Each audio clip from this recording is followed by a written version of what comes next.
যখন লাইনগুলো বানানোর চেষ্টা করছো, অনেক পাওয়ারফুল শব্দ, অনেক স্ট্রং শব্দগুলোর ইংলিশ হয়তো জানো, কিন্তু অনেক অতি সাধারণ কথা যেগুলো দৈনন্দিন জীবনে খুব কমনলি বলে থাকো, সেরকম কিছু কথা বলতে গিয়ে আটকে যাচ্ছে, বোঝা যাচ্ছে না যে এক্ষেত্রে কি বলতে পারি। বিশেষ করে এই সমস্যাটা তখন দেখা যায় যখন কোনো নির্দিষ্ট হিউম্যান অ্যাক্টিভিটিকে পয়েন্ট করে কিছু বলতে চাও। অর্থাৎ দৈনন্দিন জীবনে আমরা বিভিন্ন রকম শারীরবৃত্তীয় কাজকর্মের সঙ্গে জড়িত, তো সেই যে বিভিন্ন রকম শারীরিক কাজকর্ম, সেগুলোর মধ্যে দিয়ে আমরা যখন ইংলিশ বলার চেষ্টা করি বা সেগুলোকে ইউজ করে যখন ইংলিশ বলার চেষ্টা করি, তখন অনেক ক্ষেত্রেই আটকে যায়, বোঝা যায় না এই কাজটার ইংলিশটা ঠিক কী হবে। তখন পুরো লাইনটা ঠিক বানিয়ে ফেললেও ওই একটা জায়গা থেকেই আটকে যায়। তো সেই জন্য এগুলো খুব গুরুত্বপূর্ণ যে ছোটোখাটো এই অতি সাধারণ কিছু শব্দ, কিছু বিশেষ বিষয় যেগুলো আমরা দৈনন্দিন জীবনে নিয়মিত করে থাকি হিউম্যান বিইং হিসাবে, সেই ধরনের কিছু কাজকর্মের সঙ্গে পরিচিত হওয়া ইংলিশে। তো সেই বিষয়টাই বোঝানোর জন্য আজকে আমি এই ভিডিওটা আনলাম। তোমরা আমাকে অনেকেই বলেছো যে আমরা লাইনস বানাই, কিন্তু অনেক ক্ষেত্রেই অনেক অতি সাধারণ শব্দগুলো আমাদের ট্র্যাপের মধ্যে ফেলে দেয়, আমাদের প্রবলেমে ফেলে দেয়। তো সেটাকেই পুরো ক্লিয়ার করার জন্য আজকের এই ভিডিওটা আনলাম। তো দেখো, এখানে আজকে এমন কিছু লাইনস আমি তোমাদের সামনে প্রেজেন্ট করব যেগুলো দৈনন্দিন জীবনে আমরা বিভিন্ন সিচুয়েশানে তো বলেই থাকি, তার পাশাপাশি ওই বিশেষ শব্দগুলো, যে শব্দগুলো আমাদের মাঝে মাঝে কনফিউশন তৈরি করে, সেগুলোরও ইংলিশটা এখান থেকে আজকে পুরোপুরি ক্লিয়ার হয়ে যাবে। তাই এই লাইনসগুলো এসো এবার দেখে নেওয়া যাক। ফার্স্ট লাইনটা দেখো, সে গালিচার উপরে হোঁচট খেলো। সে গালিচার উপরে হোঁচট খেলো। অনেক সময় হয় না যে কাপড়টা গুটিয়ে গেছে, একটু উঠে আছে, হাঁটতে গেলাম, খেয়াল করলাম না, ওটাতে হোঁচট খেয়ে পড়ে গেলাম, এরকম সেন্সে। দেন এই যে হোঁচট খাওয়া, এই অর্থে কি বলবে? সেক্ষেত্রে ইংলিশে বলো স্টাম্বল। ওকে, স্টাম্বল। তাহলে লাইনটা কেমন হবে? লাইনটা হবে হি স্টাম্বলড ওভার দ্য রাগ। হি স্টাম্বলড ওভার দ্য রাগ। ওকে, নেক্সট ওয়ানটা দেখো, সে একটা ঢেকুর তুললো। সে একটা ঢেকুর তুললো। ঢেকুর তোলা অর্থে বলতে পারো বেলচ। ওকে, বেলচ। তাহলে লাইনটা হবে she let out a loud belch. একটু হয়তো জোরে ঢেকুর তুলেছে, তো এমন সেন্সে she let out a loud belch, এরকমভাবে বলতে পারি। এরকমই আরেকটা লাইন দেখো যেখানে সেম ওয়ার্ডের ডিফারেন্ট একটা মিনিং দেখব। শিশুটি খাওয়ানোর পরে ঢেকুর তুললো। শিশুটি খাওয়ানোর পরে ঢেকুর তুললো। আমরা দেখলাম ঢেকুর তোলা অর্থে বেলচ ব্যবহার হয়েছে, কিন্তু এক্ষেত্রে শিশুদের ঢেকুর তোলা অর্থে বেলচের থেকে অনেক ভালো হয় ইউজ করা বার্প, কারণ ওরা ছোটোখাটো একটা ঢেকুর তোলে, এরকম সেন্সে বার্প। আর যখন লম্বা একটা ঢেকুরের ব্যাপার আসছে তখন সেক্ষেত্রে বেলচটা বেশি অ্যাপ্রোপ্রিয়েট হয়। তো যাই হোক, এক্ষেত্রে লাইনটা এরকম হবে, the baby burped after being fed. The baby burped after being fed, এরকমভাবে। নেক্সট ওয়ানটা, আমার পেট খিদে গুড়গুড় করছে। আমার পেট খিদে গুড়গুড় করছে। এই গুড়গুড় করা এরকম সেন্সে কি বলবে? তখন সেক্ষেত্রে বলো গার্গল। এই শব্দটাকে আমরা জানি গার্গল করা, যখন গলা টলা আটকে যায় ঠান্ডায় তখন আমরা গার্গল করি, এটাকেও আমরা এই সেন্সে ব্যবহার করতে পারি, গুড়গুড় করা সেন্সে। কীরকমভাবে?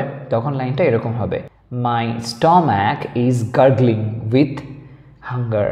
মাই stomach is gargling with hunger.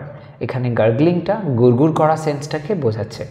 Next one, সে অপ্রত্যাশিতভাবে হেঁচকি তুলল। সে অপ্রত্যাশিতভাবে হেঁচকি তুলল। She hiccupped unexpectedly. She hiccupped unexpectedly, এরকমভাবে। সে খুব জোরে হাঁচি দিল। সে খুব জোরে হাঁচি দিল। হাঁচি দেওয়া অর্থে ইংলিশে বলো স্নিজ। তো বলতে হবে she sneezed loudly. She sneezed loudly. Next one, তুমি মিটিং চলাকালীন হাই তুললে। তুমি মিটিং চলাকালীন হাই তুললে। হাই তোলা অর্থে ব্যবহার করো ইয়ান। ওকে, ইয়ান। তাহলে হবে you yawned during the meeting. You yawned during the meeting, এরকম। নেক্সট ওয়ান, সে দ্রুত চোখের পাতা পিটপিট করলো। সে দ্রুত চোখের পাতা পিটপিট করলো। পিটপিট করা অর্থে ব্লিঙ্ক। তাহলে বলো শি ব্লিঙ্কড র্যাপিডলি। শি ব্লিঙ্কড র্যাপিডলি, এরকমভাবে। নেক্সট ওয়ান, সে গলাটাকে পরিষ্কার করতে কেশে নিল। সে গলাটাকে পরিষ্কার করতে কেশে নিল। তখন বলো হি কাফড টু ক্লিয়ার হিজ থ্রোট। হি কাফড টু ক্লিয়ার হিজ থ্রোট। সে স্বস্তির সাথে দীর্ঘশ্বাস ছাড়ল।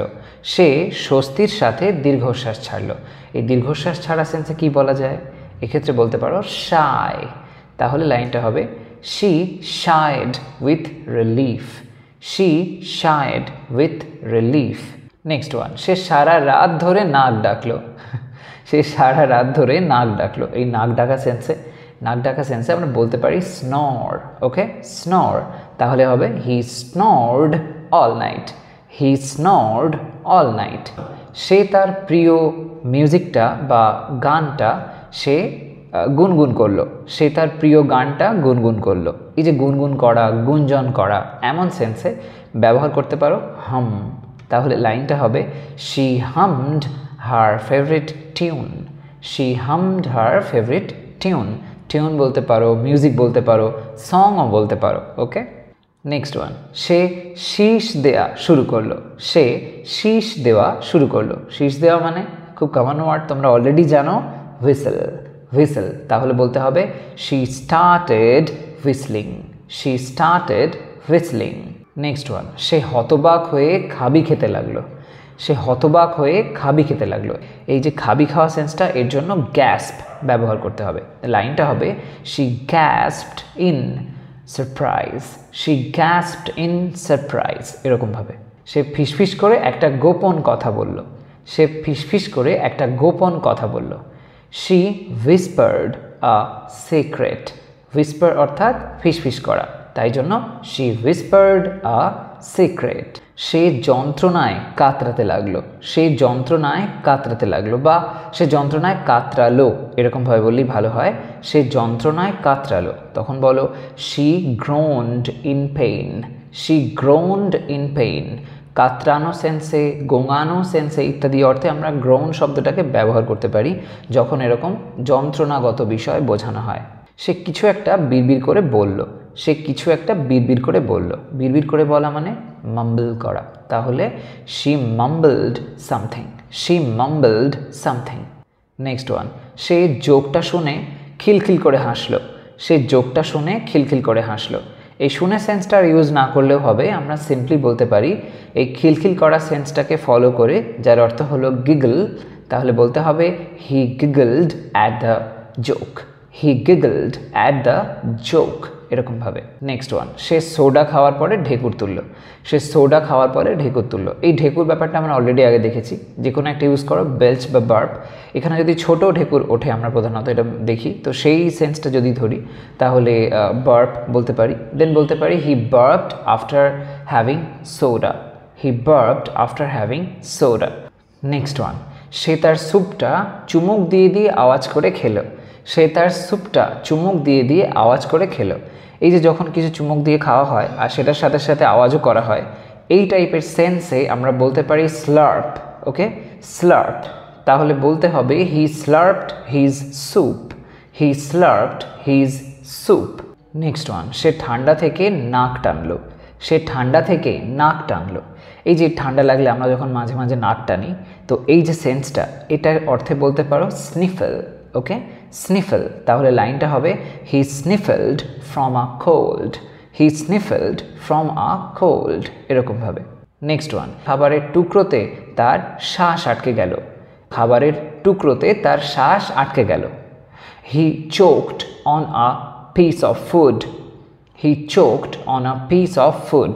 নেক্সট ওয়ান, সে ঠান্ডায় কাঁপলো। সে ঠান্ডায় কাঁপলো। কাঁপলো সেন্সে বলতে পারো শিভার্ড. শিভার করা মানে কেঁপে ওঠা। ঠান্ডাতে কেঁপে ওঠা সেন্সে এটা ব্যবহার হয়। তাহলে লাইনটা হবে he shivered in the cold. He shivered in the cold. Next one, সে অস্বস্তিতে গোঙালো। সে অস্বস্তিতে গোঙালো। বলো he moaned in discomfort. He moaned in discomfort. গোঙানো সেন্সে এখানে ব্যবহার করলাম মোন, আর অস্বস্তি সেন্সে ডিসকমফোর্ট। নেক্সট ওয়ান, সে নিঃশব্দে চাপা কান্না করলো। সে নিঃশব্দে চাপা কান্না করলো। এই যে চাপা কান্না, এই সেন্সে বলতে পারো সব। তাহলে হবে she sobbed quietly. She sobbed quietly. Next one, সে ব্যথায় ছটফট করছিল। সে ব্যথায় ছটফট করছিল। এই যে ব্যথায় ছটফট করা, এরম সেন্সে বলতে পারো উইন্স। ওকে, wince, তাহলে লাইনটা হবে he was wincing in pain. He was wincing in pain. সে মন খুলে হাসলো, সে মন খুলে হাসলো। এরকম সেন্সে বলো he laughed heartily. He laughed heartily, এরকমভাবে। আরও একটা দেখে নাও, তিনি তিক্ত ভাবটা থুথু করে ফেললেন। তিনি তিক্ত ভাবটা থুথু করে ফেললেন। এই যে থুথু করে ফেলা, এরকম সেন্সে স্পিট আউট এটাকে বলতে পারো। তো সেই সেন্সটা অ্যাপ্লাই করে লাইনটা হবে she spat out the bitter taste. She spat out the bitter taste, এরকমভাবে।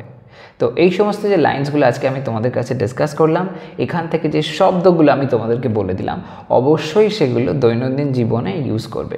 আর এই রিলেটেড লাইন তোমরা আরও বানাও, তাহলে শব্দগুলো মাইন্ডে না একদম বসে যাবে, আর কখনো ভুলবে না।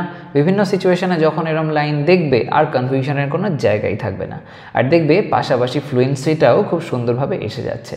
তোমাদের যদি কোথাও কোনো ডাউট থেকে থাকে, এরম ধরনের কোনো শব্দ মাথায় এসে থাকে, বুঝে উঠতে না পারো কি বলবে লাইনটা, তাহলে কি সেক্ষেত্রে ইংলিশ ব্যবহার করতে পারো, তাহলে ডেফিনেটলি আমাকে সেটা কমেন্ট সেকশনে জানিও, আমি সেটা ক্লিয়ার করে দেবো।